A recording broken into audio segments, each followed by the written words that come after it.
I wanted to just bring you small, 3 or 4 very short, like 2-minute each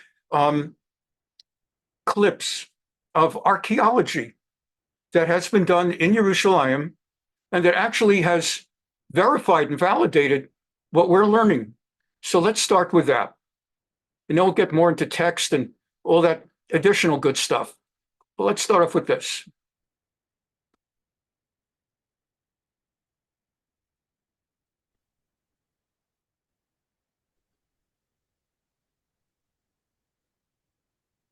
Setting out to do the impossible, to conquer a city that for more than 3 centuries no one has been able to conquer. King David is on the way to Jerusalem to make it the future capital of his kingdom. And as he approaches the city, he sees in the distance a fortress dominating the skyline. And he's wondering, how am I going to conquer this city? In 2014, archaeologists excavating in the city of David uncover a massive fortress, 7 stories tall, the likes of which had never been found in Jerusalem before, dating back some 4,000 years. It was the fortress built by the Canaanites to protect this city. And the Bible tells us they were so confident that David and his men would not conquer this city that they are taunting David from atop its walls. Here we are, standing on this fortress, and we can understand how it was that the Canaanites were so confident and the challenge that lay before David as to how he would conquer this city. Because when we're in the place where the Bible happened, the words of the Bible come to life. The city of David, where it all began. King David and his men are on their way to Jerusalem in the hopes of conquering the city and making it the future capital of David's kingdom. However, as they're approaching Jerusalem, already from a distance, they can see the massive 7-story tall Canaanite fortress, which is the centerpiece of the defenses of this heavily fortified city. And David already begins to wonder, how is he going to conquer a city that already for centuries no one has been able to conquer? What is the weak point of this city? And he issues instructions to the commander of his forces, Joab, son of Tzruiah, saying to him, whoever wants to conquer the Jebusite stronghold must strike at... And you'll see this is 2 Samuel chapter 5. We just learned this. The water channel. Behind me here in the city of David, the place where Jerusalem began, is the ancient Gihon spring, the source of the life-giving waters of Jerusalem during the times of the Bible. Leading away from the spring is an irrigation channel, going back even before the times of David. David instructs Joab to infiltrate this irrigation channel, which archaeologists have discovered here, and ultimately to conquer the spring, and from the spring to conquer the city. This ambitious plan is carried out by David's forces. They conquer Jerusalem, the city of David, making it the capital of David's kingdom. Because when you're in the place where the Bible happened, the words of the Bible come to life. Began. I'm standing here in the city of David, the place where 3,000 years ago, King David conquers this city and makes it the capital of his kingdom. And yet, until nearly 4 decades ago, there was a group of scholars who argued that King David never existed, that there was no proof outside of the Bible confirming his existence. Until the year 1993, when an excavation in Israel's north, in a place called Tel Dan, a large stone inscription is uncovered, dating some 150 years after the rule of King David. And this inscription is attributed to a man named King Hazael of Aram.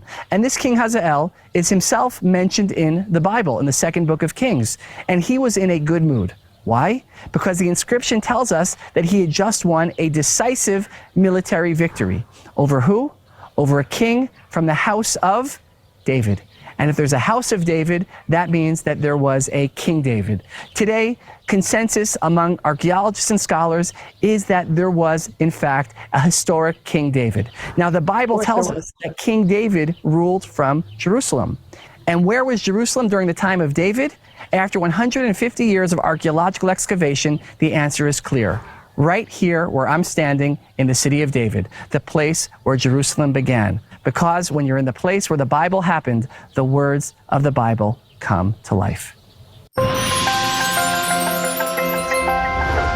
The city of David, where it all began.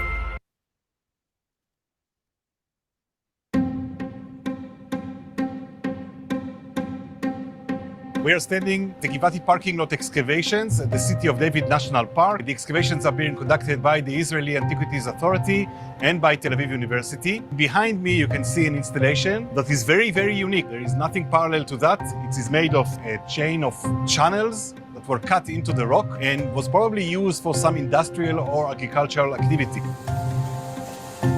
This is a unique installation. Nothing like that was found anywhere else in Israel, as far as we know, outside of Israel. And because of that, it is very hard for us to know what exactly it was used for. We have to take into account that this installation dates to the early days of the Judean kingdom and is located in a place that is not far away from the temple and not far away from the palace institutions. It was clear for us that whatever was done here was done in connection with either cultic activity by the temple or royal activity connected with the palace. And we wanted to understand this in a better way, and for that we've enlarged the excavations to other parts surrounding us in order to find this installation. Extending the excavation to this area revealed a larger part of the installation, actually a second channel installation similar to the first one. The excavation here revealed more information about the date and the use of these installations. First, we now know for sure from the pottery found within the channel that it went out of use during the late 9th century BC. Second, we took quite many samples, both from the soil within the channel and from the channel themselves, looking for remains of pollen, other organic material, and even took a CSI lab test for tracing blood. None of these tests revealed any new information. Although no exact parallels are known, installations similar to these that make the use of channels are known both from the flax industry and for the making of silan, honey made of dates. Nevertheless, the question what these installations were used for is still open.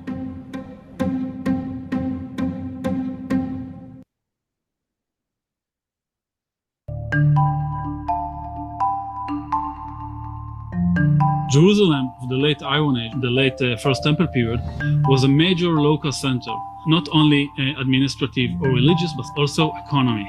Recent excavations here at the City of David National Park exposed two large structures, most probably the houses of the elite of Jerusalem.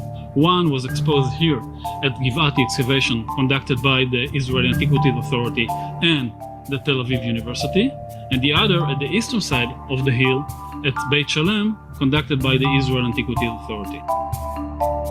I'm standing in the building that was found at Givati parking lot excavations. I'm standing in one of the rooms that was found covered by the debris of the destruction by the Babylonians. And below the debris, we found a concentration of at least 15 store jars. This is probably the wine cellar of this building.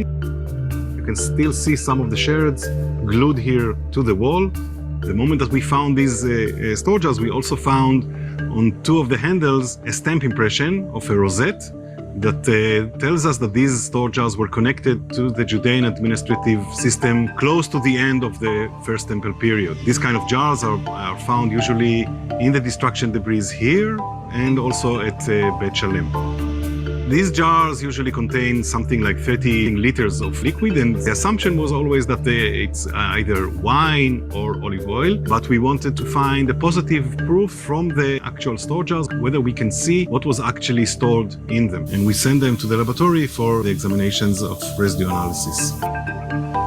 We are now in the restoration lab of Tel Aviv University. When I arrived at the excavation site and saw the ceramic sherds, I understood that this is a great opportunity to discover for the first time the content of these jars. I used residue analysis technique and I identified molecules that are characteristic to wine. The most exciting finding was vanillin. This molecule is originated from vanilla. That means that the wine in the jars was flavored with vanilla. The fact that there is wine in these jars is not very surprising, but the fact that it's enriched in vanillin, of course, is very surprising. We know of vanillin being domesticated in the New World, places like Mexico, and then making its way to Europe. But now residue analysis research is telling us that cords of vanillin were collected in nature in Africa, in India. From there it made its way to the big urban centers like Jerusalem.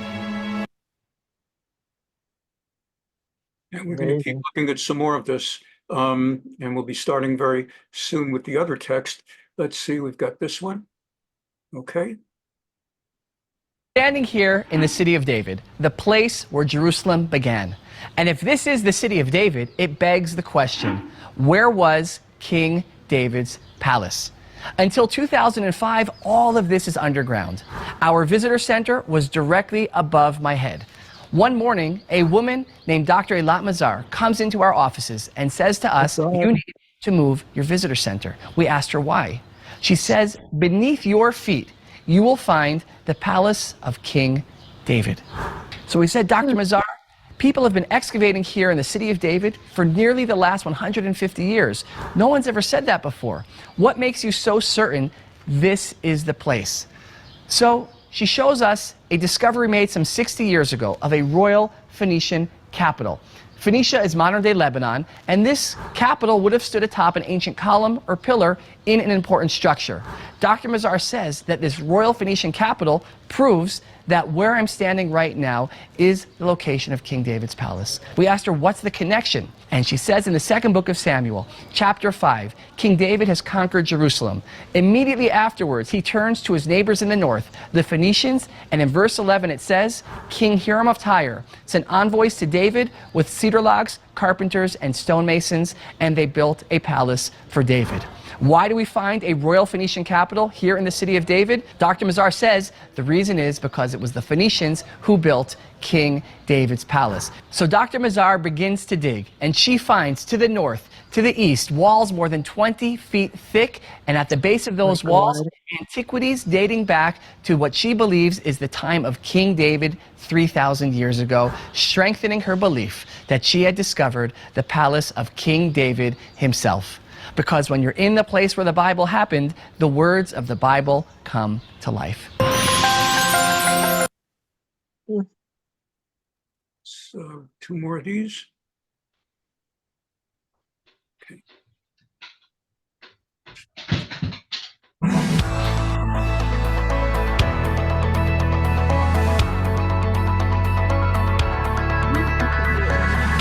Hi, and welcome to the City of David, ancient Jerusalem.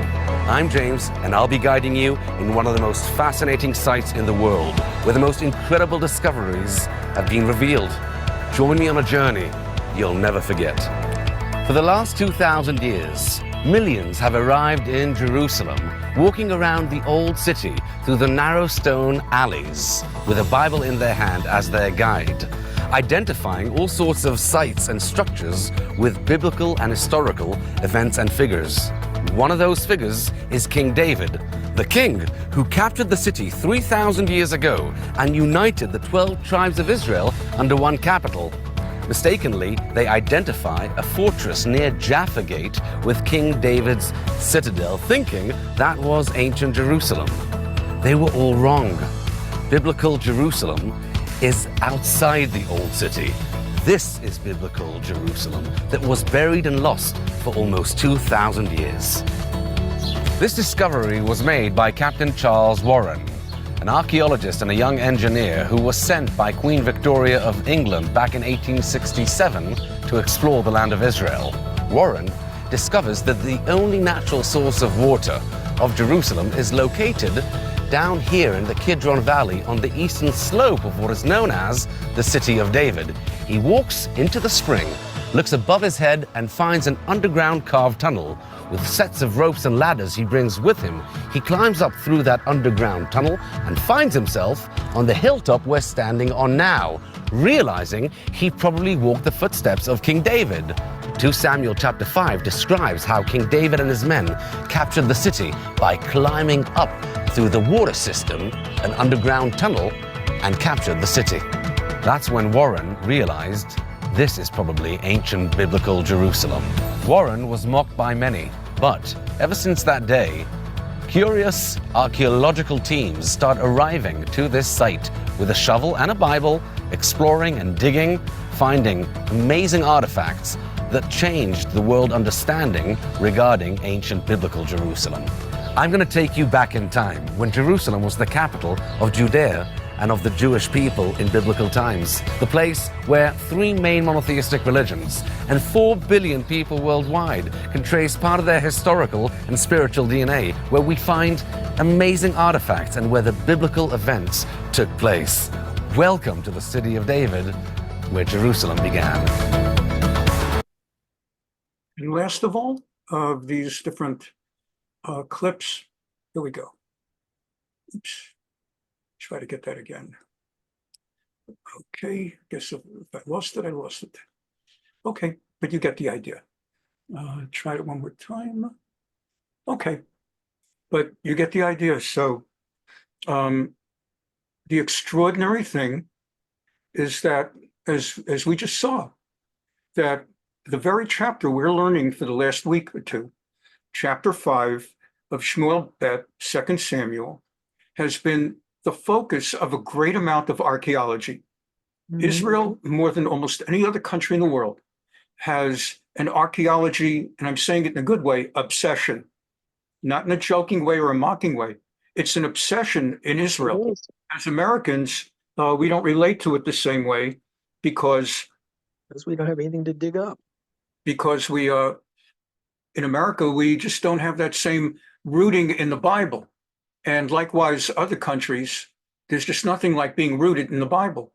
In the Middle East, there's a little bit with Iraq, which after all is ancient Babylonia and things like that, and parts of Iran, all those, Syria, even parts of Turkey. But there's nowhere like Israel, to the degree that Arab countries and Arabs in Israel have done everything they can to interfere with archaeology, to build where they can, where they could in the past, in areas where archaeology was being done, because they did not want real, honest, incontrovertible proof of the truth of the Bible, that we were there before them, that we were sovereign before them, that we were indigenous, all the stuff that they deny. Archaeology proves it. And with greater tools available and building on prior archaeological successes, there are more and more archaeological digs going on now. It's a tremendous thing. And when you go to Israel, you can, if you're touring, if you have enough time, besides whatever else you're planning to do, you ask around at wherever you're staying. You know where I can go to an archaeological dig.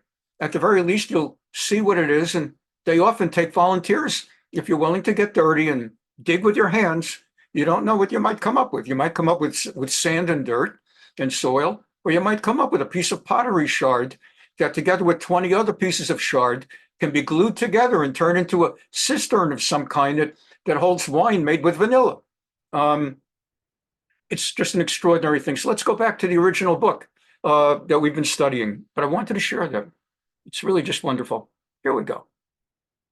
Let's just take this off now because it creates squares. Okay. Here we go. Let's take that off the screen and that off the screen, and we go forward. Okay. Chapter 5, where we were. So, Vayeshev David, so this is right after they took over from the Jebusites. On that occasion, David said, those who attack the Yebusim shall reach the water channel. We just saw what that's about. Strike down the lame and the blind, referring to those statues we talked about last time, who are hateful to David. Not that he hates blind or lame people, but the fact that the Yebusim, the Jebusites, mocked him and said, even our blind and lame can beat you and prevent you from taking Jerusalem. And that they made monuments and statues disrespectful of our patriarchs Isaac, Yitzchak, and Jacob, Yaakov, as we learned last time. So he would not have, after taking Yerushalayim as a zikaron, as a permanent memory, he did not have blind and lame people in the city of Jerusalem. That it be remembered that we were told we'll never take the city because of the blind and lame. We took the city. And so we continue. Vayeshev David ba Metzudat. Vayikra la Ir David. So he ended up in Metzudat Tzion, in the fortress of Zion, and he called that the city of David. Now Jerusalem is a lot more than just the area, as you saw in the clip I provided. It's now much more than just the section called the city of David. But that was originally the city of David. Remember, cities were smaller in those days. There were no cars, trains, buses, other kinds of vehicles other than wagons and donkeys and maybe camels. So cities actually were smaller and were actually deemed the equivalent of countries. So you would have the king of this city and the king of that city. There's that biblical, in Sefer Breshit, the book of Genesis, the king of Sodom and the king of Amor, and the battle of the 5 kings against the 4 kings, referring to 9 cities. So Ir David was the original kind of city of Jerusalem, which he called the city of David. Remember again that nobody had removed the Yebusim, the Jebusites, until then, until David.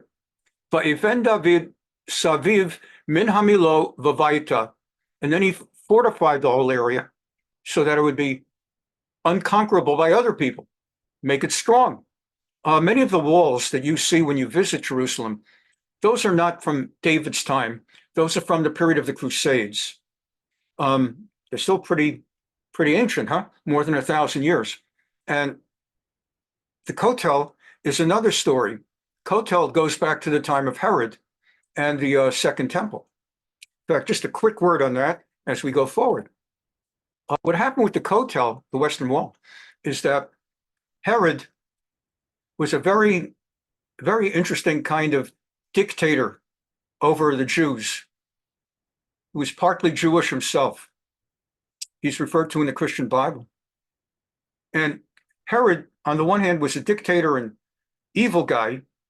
On the other hand, he was enormously proud. Within the Roman Empire, he wanted to be known as sort of the dictator, or whatever you want to call him, with the greatest place. I mean, like, how do you, in every society, in every way, how do you build your ego if that's a thing for you? And there are things that if you're not into that, and someone brags that they are XYZ, you smile, but you think to yourself, I don't see what the big thing is about that. But if you know what it is, in that little world, it's a big thing. For Herod, being one of the many, many people assigned by Rome to be in charge of parts of the Roman Empire, he wanted it known throughout the Roman Empire that his place is the biggest, is the best. And he was a builder, and he proudly built. He's responsible for some of the greatest, even today, 2,000 years later, some of the greatest buildings and structures in Israel. If you go to Hebron, Ma'arat HaMachpelah, the cave of the Machpelah, where Avram and Sarah, Yitzchak and Rivka, and Yaakov and Leah are laid to rest, there's this huge monument, well, a building, a fortress-like. That's where you go in, up a lot of steps, so many steps that they've now built an escalator, an elevator kind of thing for people that cannot do all those steps. I remember when I was there in 2019 or so, 2019, 5 years ago, I was, as you know, my lungs were going downhill. I had this interstitial lung disease that ultimately culminated in my needing a lung transplant. And I was already walking with an oxygen concentrator, the one that they advertise, Inogen. And Ellen Zichrona Livracha and I were on a trip in Israel, and we got to Ma'arat HaMachpelah.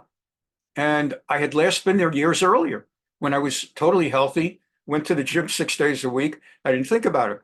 Now I took a look at those steps and I realized I can't believe this. I'm not going to be able to go up and see. I saw it in years earlier, but I didn't come all the way from Irvine just to eat kosher meals. So that was part of it. And I remember the tour guide we had said, you know, Rabbi, if you can't do this, it's okay. You've seen everything else. I said, no, it's not okay. And I remember it it would have been interesting to show in a film, but I struggled my way up those steps. Those were a lot of steps. And then later, when they announced they're going to build an elevator, there were some people saying, "Oh, you shouldn't build an elevator. It's an historic place." Yeah, let them have interstitial lung disease and say that. Herod built this enormous fortress to kind of encircle the area of Marat HaMachpelah. Avram, Yitzchak, Yaakov, Sarah, Rivka, Leah, they're not buried all the way on top. They're buried below. And that structure sort of is the above area that is like a monument to what's immediately below. And they mark off the different sections of Marat HaMachpelah. When you go up there, the part that way below is where Avram and Yitzchak, etc. So I saw that, and I was the first. It was like, who built that? Herod built that. You go to Metzudat, and Herod built stuff there. There's a place called Herodian outside Tekoa. That was his summer home. No air conditioning in those days, so he had a big high on the mountain summer getaway where it was nice and cool even on the hottest days. And when it came to the Beit HaMikdash, he decided, this was the second Beit HaMikdash, the second Holy Temple, he decided he wants to build a gigantic, even bigger, better Holy Temple than already exists. Not out of religious honor, not out of honor to God, but he wanted the whole Roman Empire to know that there's no temple in the Roman Empire like the temple that Herod built. And it's a wonderful, interesting discussion in the Talmud. The rabbis liked the idea that he wants to make a beautiful temple, but they were practical and they were afraid, in order to build the better temple, you got to take down the other temple. And they were afraid, what if he takes it down and he doesn't put the new one back up? He changes his mind, he's a crazy man. And so they insisted, and he came up with a compromise, that he first would build an additional wall. And then after building an additional wall is like if this wall comes down and you're not sure I'm going to build the replacing wall, I'm already giving you this other wall. And that's what the Western Wall is. Western Wall is not actually the Beit HaMikdash wall, it's the Western Wall that Herod built. But in light of the fact that the Romans destroyed everything ultimately, that's all we have of the Beit HaMikdash, other than the place itself on the Har HaBayit, the Temple Mount, etc.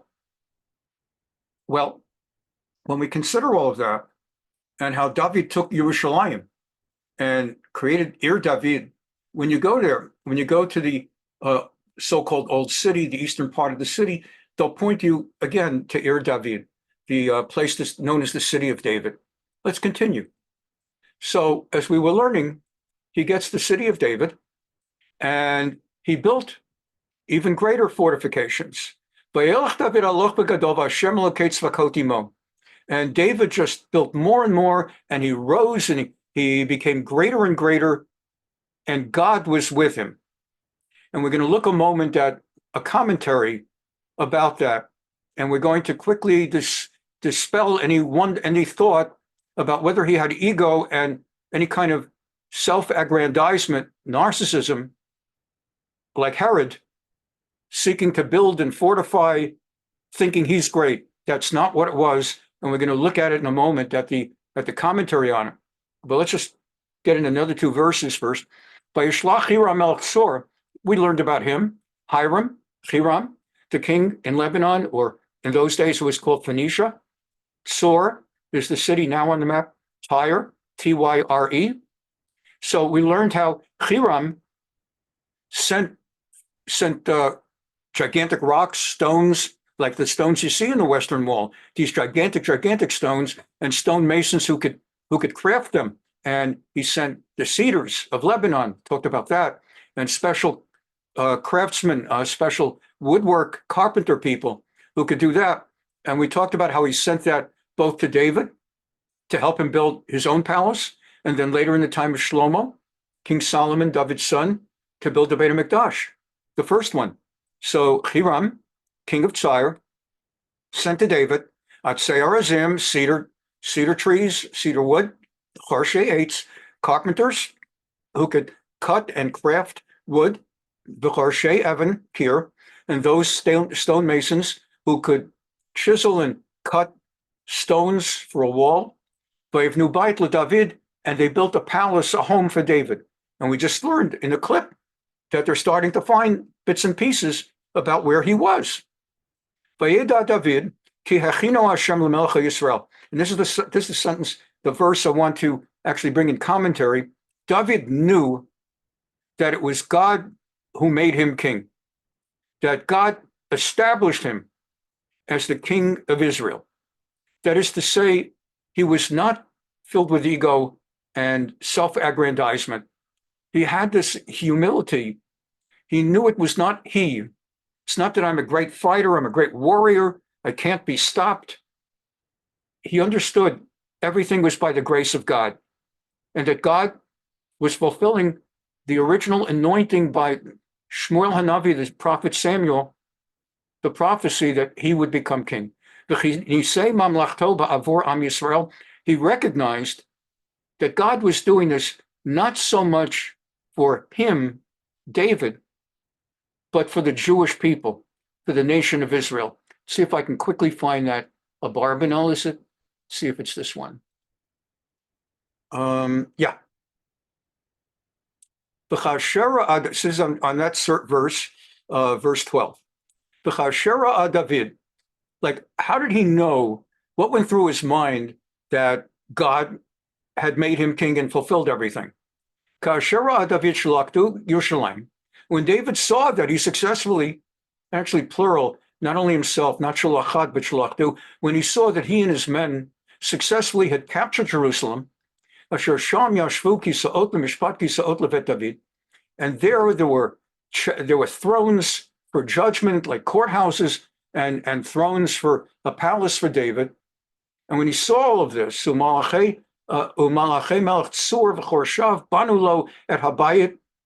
then the representatives, the messengers of the king of Tyre, and his carpenters and stonemasons built for him a house, a palace, for the glory and to elevate his sitting as king. That God had now established him as king over Israel. That it wasn't his own greatness, but it was from God.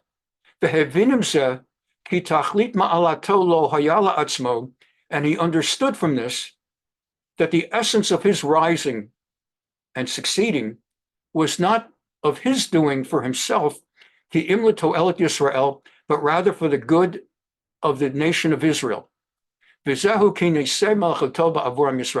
that's the meaning of those words that we just read, that he understood that God had raised him up for the people of Israel. All right.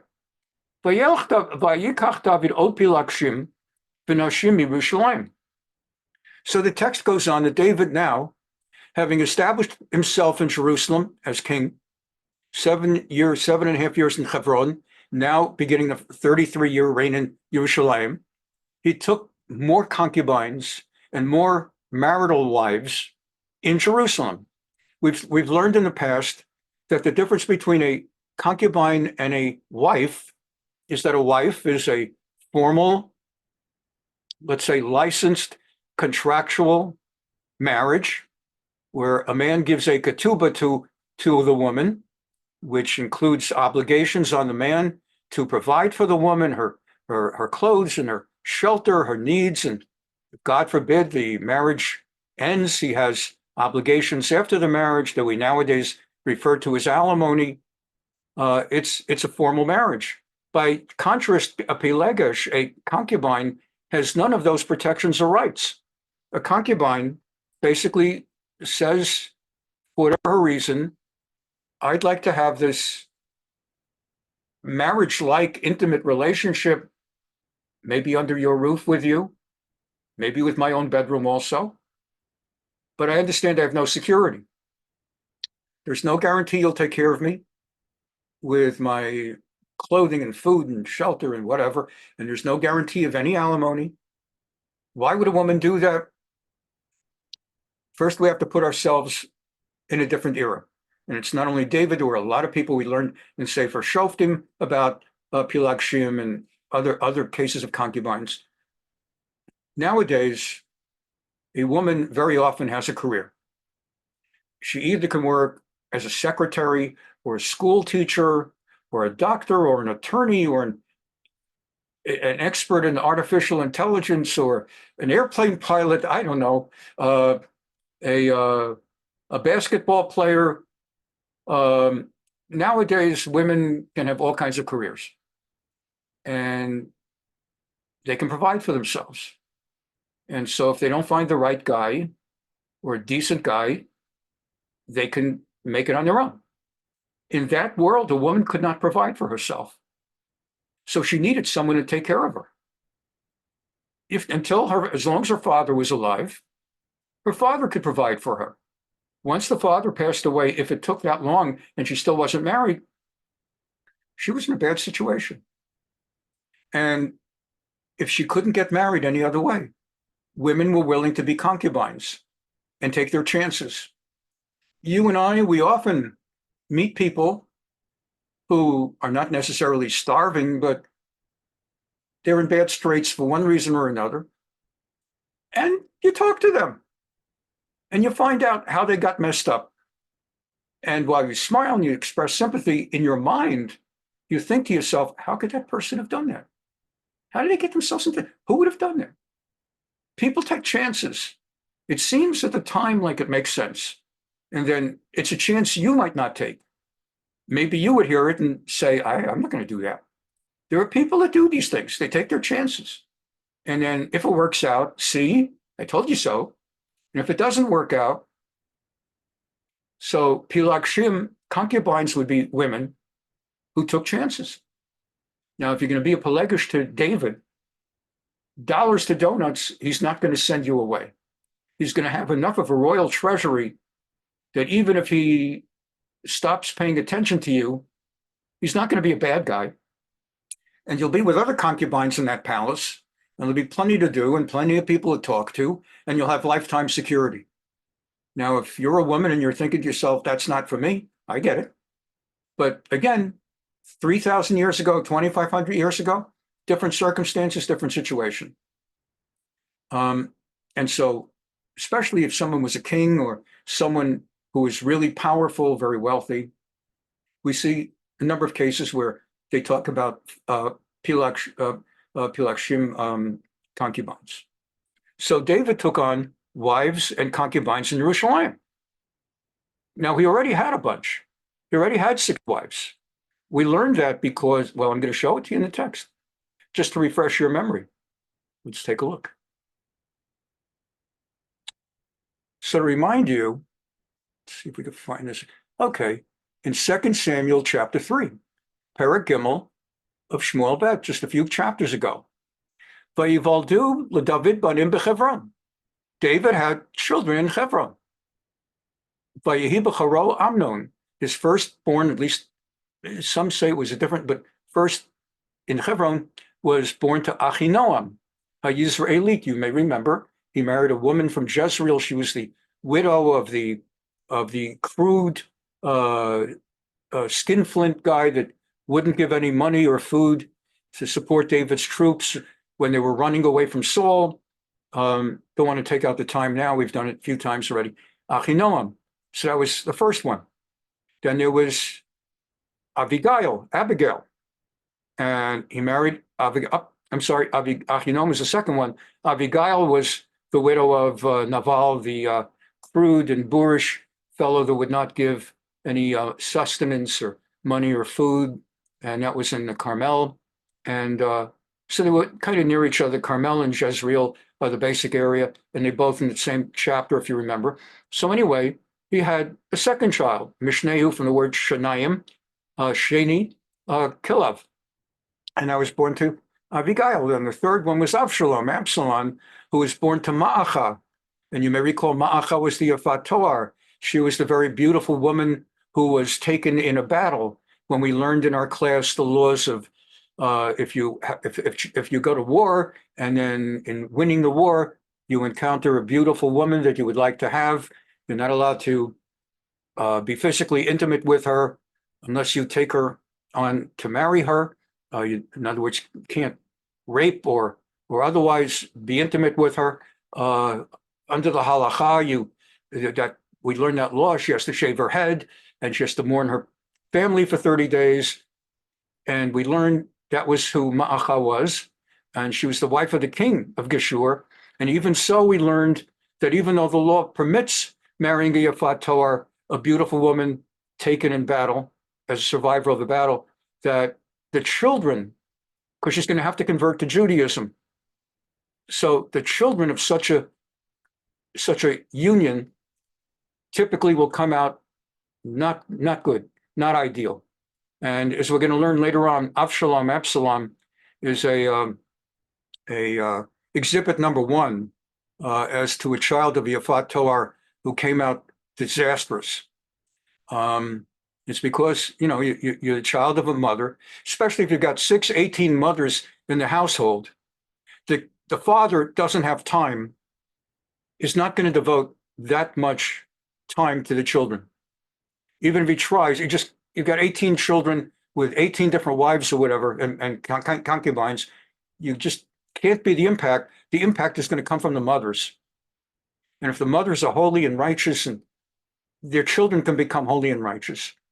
And if the mother has no real commitment to Judaism, just goes through a basic minimalist conversion to Judaism, according to the bare technical minimums of the law, so you can't expect necessarily that her son is going to come out a tzaddik, a righteous Torah-oriented Jew. He'll come out Jewish. He'll come out having learned. But so anyway, that was a third of his 3 children, 6. Revi Adoniah ben Chagit. So that was his 4th was Adoniah. Chamishi Shefatya. His 5th was Shefatya. Veshishi Yitraam leEglah.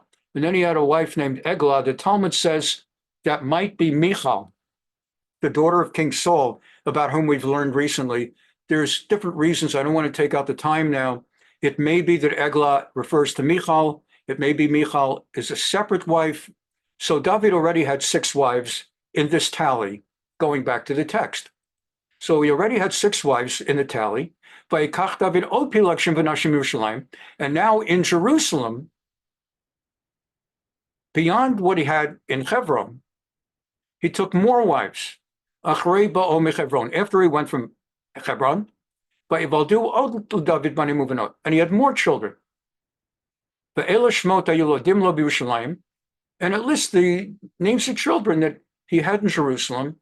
There was Shamua and Shovav and Nathan, Natan, that's a name we know. Solomon, Shlomo, that's a very famous name. That's the one who's going to be the all-star, superstar among the children. There's Yivchar and Elishua and Nepheg and Yafia. Most of these names you don't know. You've heard of Solomon. The Natan you've heard of, if you've heard of him, was a Navi that was someone else. Most of these names you haven't heard of. Adoniah and Avshalom, they're going to become very important in the narrative, but the others, Elishama, Eliada, Eliphat, I mean, he's got like 18 kids altogether. And so here he's got all these kids. Let's learn a little more about this.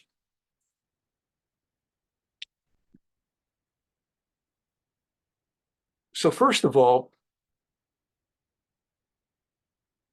Rabbi Ralbag comments also on these verses. Ki mipnei sheyada David ki hechino Hashem l'melech al kol Yisrael v'chi nisei ha'Hashem yitbarach mamlachto ba'avoram Yisrael. Inasmuch as David knew that God had established him to be the king over all Israel and had raised him up and his kingdom, his monarchy, on behalf of not David, but on behalf of the Jewish people. But Solomar me ahavato otam hinei lakach o David pilakshim b'nashim Yerushalayim. Therefore, and this might seem cynical, and don't be cynical as I say this, it was out of his love of the Jewish people that he took more wives and concubines in Jerusalem. Again, based on our year 2024, 5784 culture, that would be something that would lead to snarky cynicism. For someone to say, I took on more wives for the benefit of the nation. That's how based on the world that we live in now. If Bill Clinton were to say, I was with Monica Lewinsky to show my support of the Jewish people, or Trump, just to keep the politics even, Trump with Stormy Daniels to show that he can weather any storm.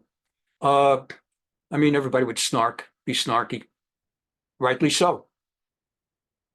Ralbag says, because again, it was a different time, and a major reason people took wives was to have children.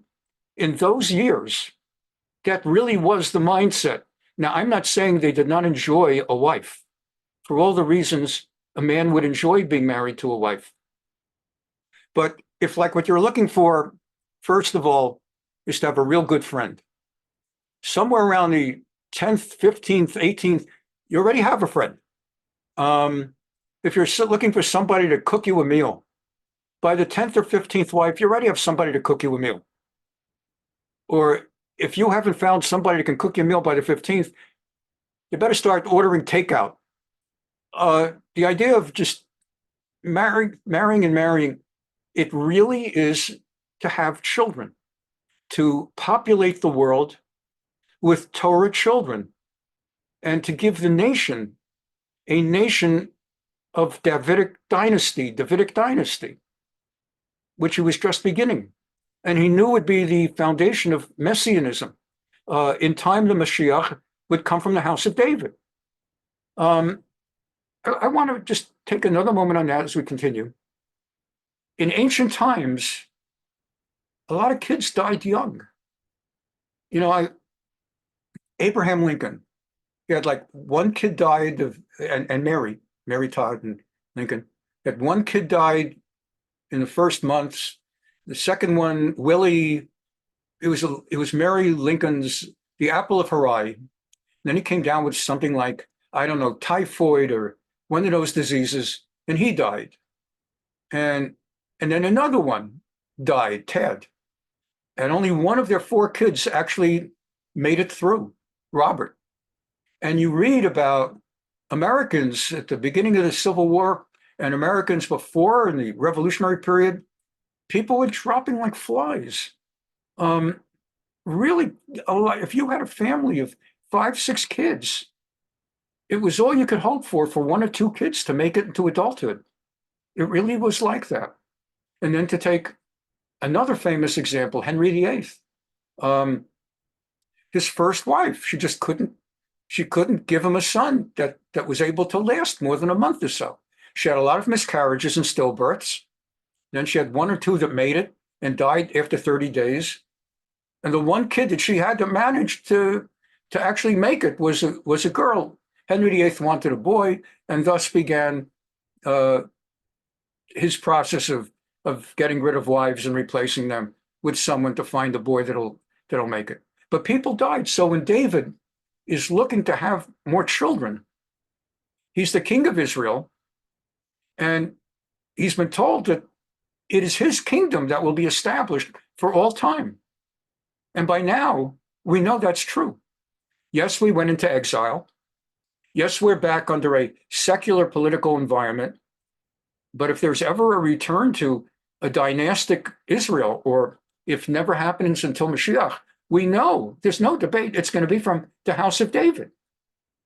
We say this in our benching, for goodness sakes. Anytime we eat bread in a meal, it's Migdal Yeshuat Malka V'Yosech Chesed L'Mshicho L'David L'Zaro Ad Olam, his Messiah, David and his offspring.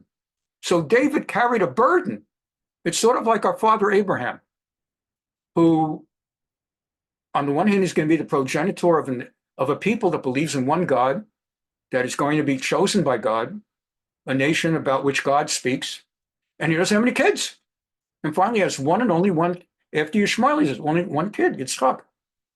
And when he's told to bring Yitzchak up to that mountain for an Akedah, to bind him and possibly sacrifice him, that's the end of the game. I mean, God knows what was going through his mind. We only have commentaries and assumptions. But with Sarah miraculously one time having given birth at age 90 by a special miracle, now it's 37 years later at 127 for Sarah and Avram. Everybody didn't have any more kids. And that's this mindset of being sure I have a lot of children so that they're able to survive. And if there's war and some of them get killed, look what happened to King Saul. King Saul had 4 sons. And before you know it, only one was left.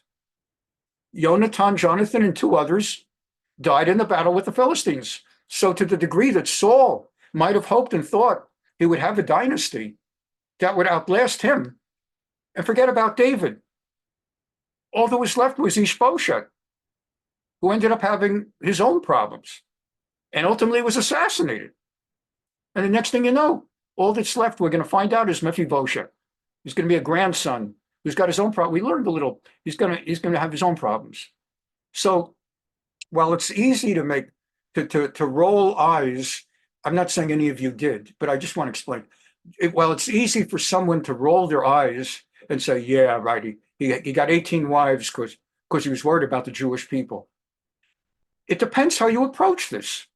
If you're cynical, I get it. I get the snark. I get the cynicism.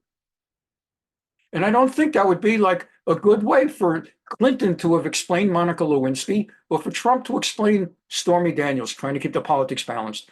To say, well, I was just wanting to be sure I left a dynasty behind. What ends up happening, David wants to leave behind a dynasty. He's been told. He's the progenitor of Mashiach. Let's continue. So we're learning from this commentary, Lakach od. So therefore, me'ahavato otam hine lakach od David pilakshim nashim Yerushalayim. Therefore, for his love of the nation, he took more wives and more concubines, v'holid banim uvanot, and he had more children, more sons and daughters. Bo'echshov, and Rabbi Ralbag, the commentator, says, and I think he's not saying I have citation for this, but it's my thought.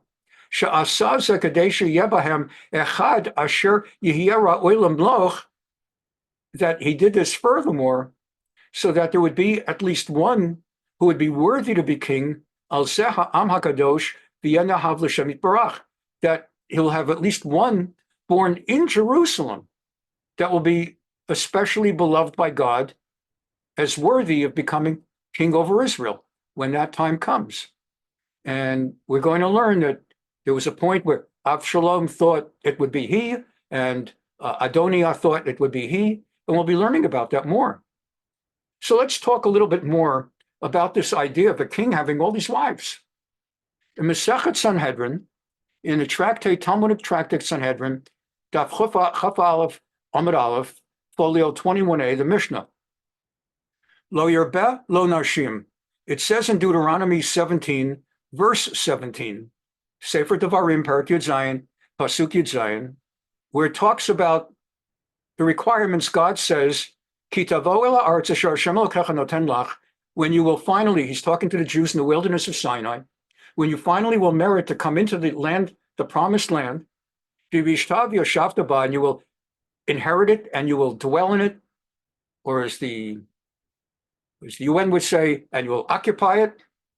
The Amarta Asima alai melech k'chol hakoyim asher svibotai, and it will occur to you as a nation that you want to have a king like all the other countries. When you're going to have a king, som tasim alech melech asher yivchar Hashem Elokecha bo.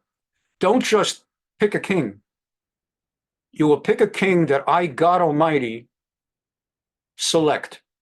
As we saw, God sent the prophet Samuel, to anoint Saul as first king, and then it sent the prophet Shmuel again to later anoint David. You don't just pick a king. God will anoint the king. You will pick, when the day comes that you want a king, that's the king you get, Mikerav Achecha. Tasim alecha melech lo tuchala tet alecha ish nachri. And the king will have to be a Jew.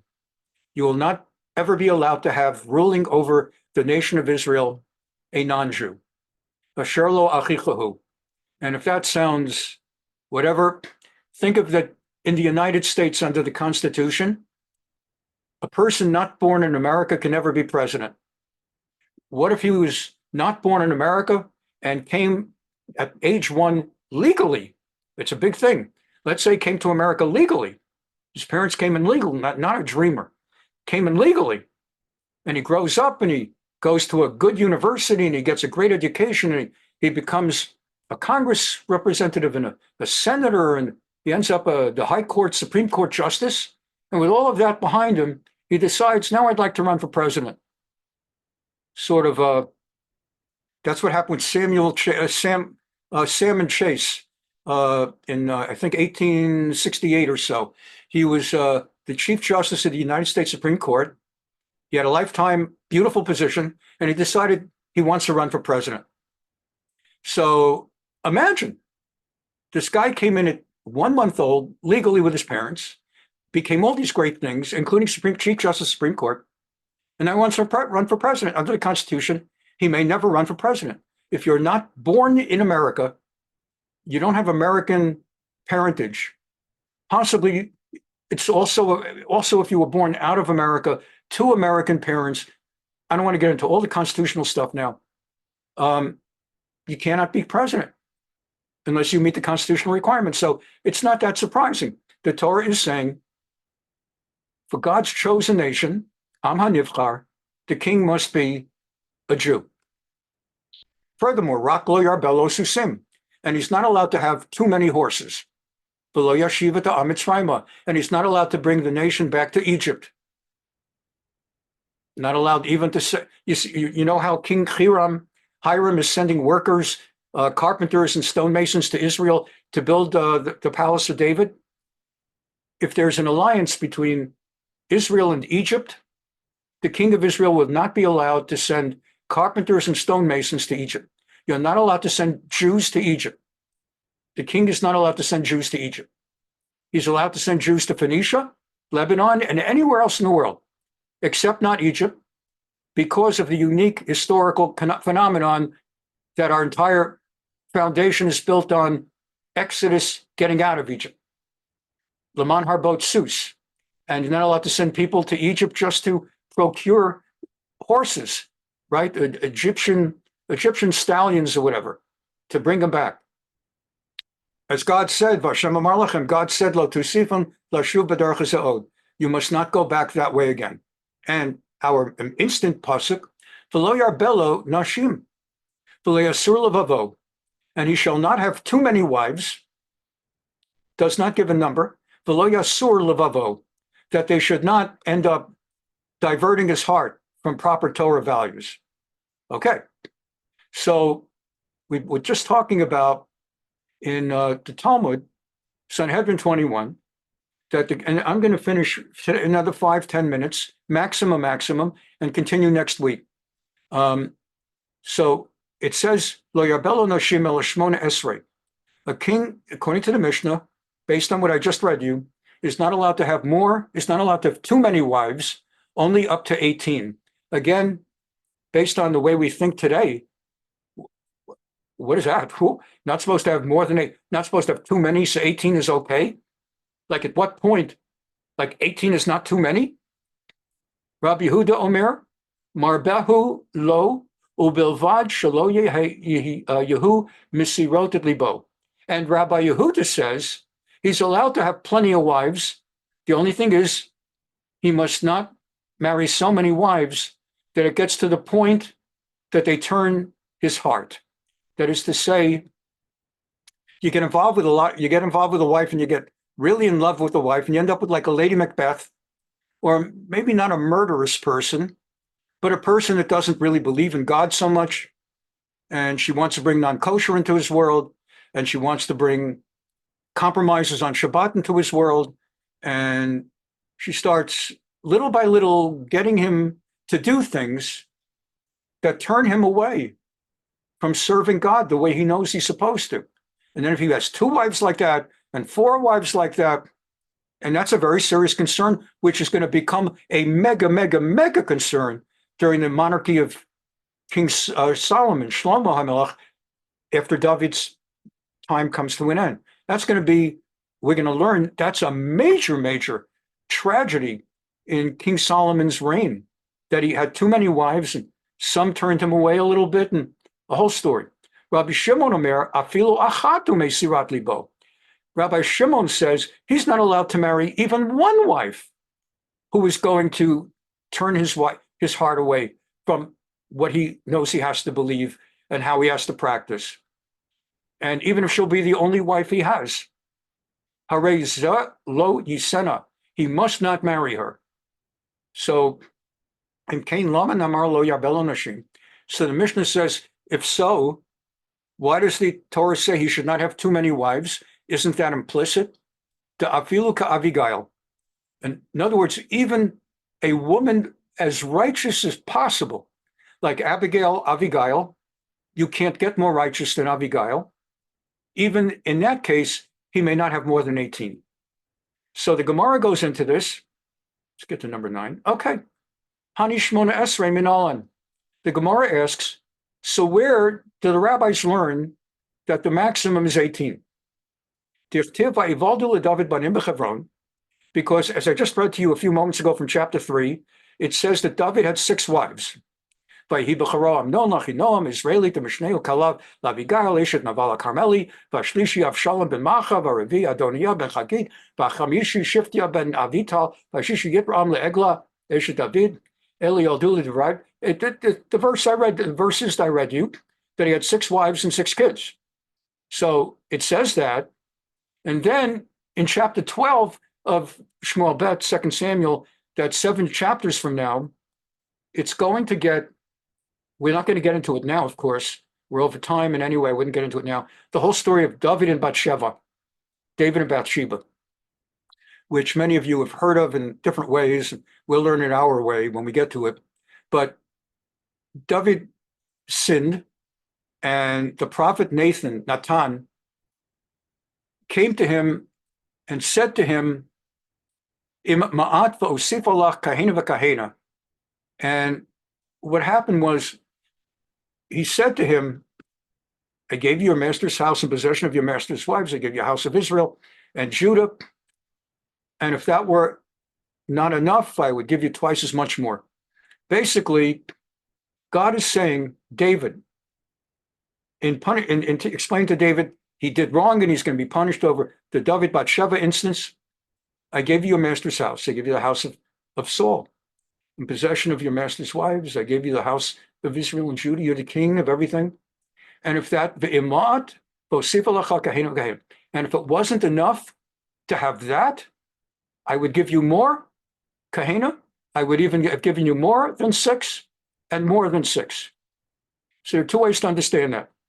One way to understand that, I would give you twice as much. You had 6, I would give you kahena. I give you as much as that. In other words, 6 more. 6 plus 6 is 12. V'chahena. And again, as much as that, another 6. 12 and 6 is 18. And from that, they learned 18. And the other rabbis learned 24. That you had 6. V'osiv l'cha kahena. And I would give you as much as that more. 6 plus 6 more is 12. V'chahena. And as much as that, as much as the 12, I'd give you 12 more. So as we wrap it up for now, basically the Gemara learns out that, let's just do it in English to save the time as we wrap up. Like these, this refers to the wives enumerated above, meaning another 6. And like those, this refers to another 6. So altogether there are 18. And Ravina says, say instead like these, this is an additional 6. Like the wives enumerated above, totaling 12. And like those, the second kahena, that's another 12. So that's 24. Ema kahena tarte. The first kahena, I'll give you as much as that, 6. That makes 12. And kahena esrin v'arba. And as much as the 12 is 24. So from all of this we learn, as we wind it down now, the king of Israel was, according to the rabbis, they learn it from that, from the mix of Deuteronomy 17 with the charge and from Prophet Nathan after David and Bathsheba incident, that the king was allowed to have between 18 and 24. So we learn in the end, he had 18 by the time he was finished taking on new wives in Jerusalem and Pelagshim and concubines. As we continue learning, we're going to learn that he had a lot of misery from his children. I'm not talking about the misery you're feeling if you didn't get a phone call on Father's Day or Mother's Day. I'm not talking about the misery when the principal of the school says, you need to come to school because your son, your daughter just did something and we need to talk about it. I'm talking about children who wanted to kill him and children who were a disaster and they wanted to kill each other. And I don't mean just wanted, I don't mean that they got angry. What? You're wearing my shirt, you're wearing my dress, I'll kill you. I mean, they were going to murder each other. And there actually was some of that. So we're going to learn that. And that takeaway is that for those who would think marrying 18 when you're allowed, that that's a good idea, for a Torah Jew, a frum Jew, even David HaMelech, they don't come better than David HaMelech, the progenitor of the Messiah. Even for him, it wasn't something to do. It was too much, it was wrong, and he paid a price for it. But that's what we were reading as we finished today. That's the pasuk we were reading, that he took on more wives and concubines in Jerusalem. We now understand what gave him the right, what the rabbinic ruling was, and we also understand the righteous and holy motivation behind what he was doing. Thank you very much for being here. And God willing, next Tuesday we'll continue with this. I'll take a quick look to see whether I missed anything. Yes, absolutely true. Ultimately, there end up being 8 wives if you count Michal. Let me just very, very briefly address it. The class is technically over if you need to leave, but I'll just very, very rapidly address, let's just do off. Can you skip Herod's palace and just go into the burial cave without any of the stairs? No, you cannot. You cannot get into the burial cave without any of the stairs. It's a good question. That cannot be. Actually, 8 wives. Michal, when Saul was still king. How is it David and Michal never have children originally? They never had children originally. He was on the run. His life was in danger. You may recall she had to actually let him out the window by tying bed sheets together. And then eventually Saul took her away from David, so he didn't have an opportunity to have children. And you may recall from a previous class that there's a rabbinic opinion that she died in childbirth.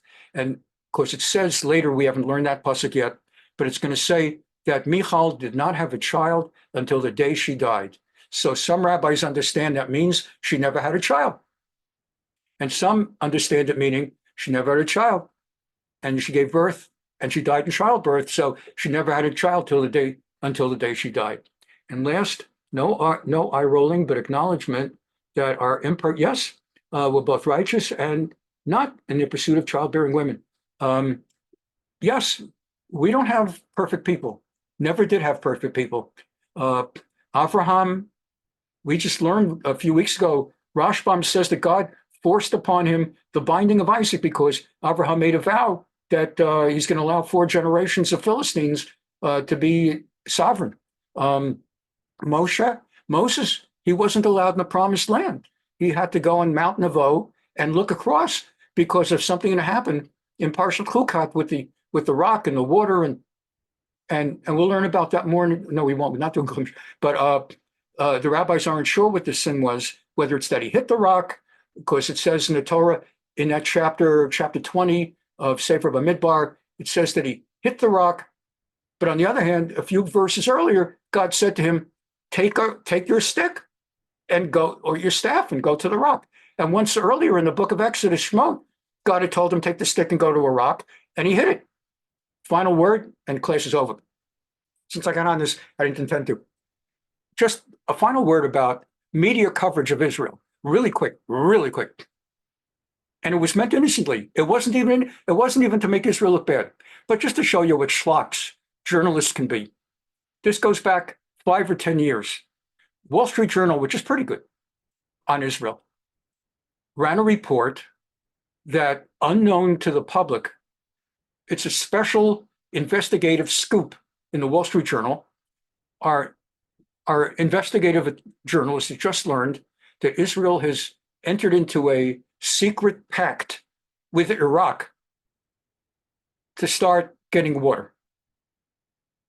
And it got picked up by the Washington Post, New York Times, everybody. There's a secret pact, like long before the Abraham Accords, and everybody's thinking, oh my God, the first anti-Israel, rabidly Jew-hating country in the Arab world, Iraq of all of them, Saddam Hussein, and he's going to send water to Israel. And the next day, Netanyahu had to hold a press conference because everybody in the media wanted to know, tell us more, tell us more. He said, yesterday I was meeting with a bunch of Jewish leaders from America. I was talking in English. The media were there. And I started to tell them that we have a desalinization program that might be able to get water out of the Mediterranean Sea and make it drinkable. And it's like, you know, it's a miracle, just like when the Jews got water from Iraq. And the guy heard A-R-O-C-K, and not knowing his Bible, thought he was saying I-R-A-Q. The Jews got water from Iraq. So there's your news media footnote of the day. God willing, see you on Thursday, Sunday, and next Tuesday. Bye-bye. Thanks for being here.